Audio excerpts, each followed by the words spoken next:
അവരുടെ ഈ കുടുംബത്തിന് നീ ക്ഷമയും ബർക്കത്തും നൽകണേ അല്ലാഹ്.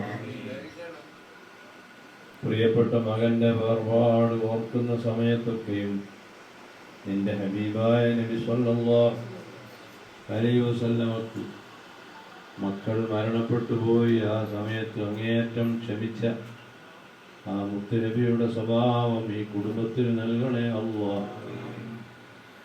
നീ ആ മോന് സ്വർഗം കൊടുക്കണേ അല്ലാഹ്. എല്ലാ സ്ഥലത്തും നീ തുണയാകണേ അല്ലാഹ്.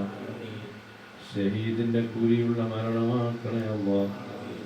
പടച്ചവനെ മക്കൾ പഠിക്കുന്ന അവർ നല്ലവരാക്കി വളർത്താൻ ഉത്സാഹിക്കുന്ന നല്ല കുടുംബങ്ങളാണ് ഈ കുടുംബങ്ങൾക്ക് നീ ഇതുപോലെയുള്ള പരീക്ഷണങ്ങൾ നൽകല്ല അല്ലാഹ്.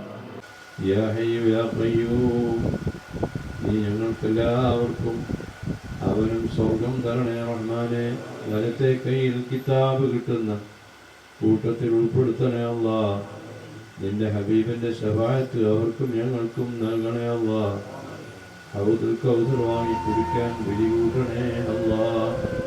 പഠിച്ചവനെ പ്രായമായ ആളുകളെ ഇവിടെ വിദേശിച്ച് ചെറിയ കുട്ടികളെ കൊണ്ടുപോകുന്നതിന്റെ എല്ലാ യുക്തിയും അറിയുന്ന നീ വലിയവനാണ്. ഞങ്ങൾക്ക് നീ ഈമാൻ ഏറ്റിത്തരണം റഹ്മാനെ. اللهم ربنا تقبل منا شهر رمضان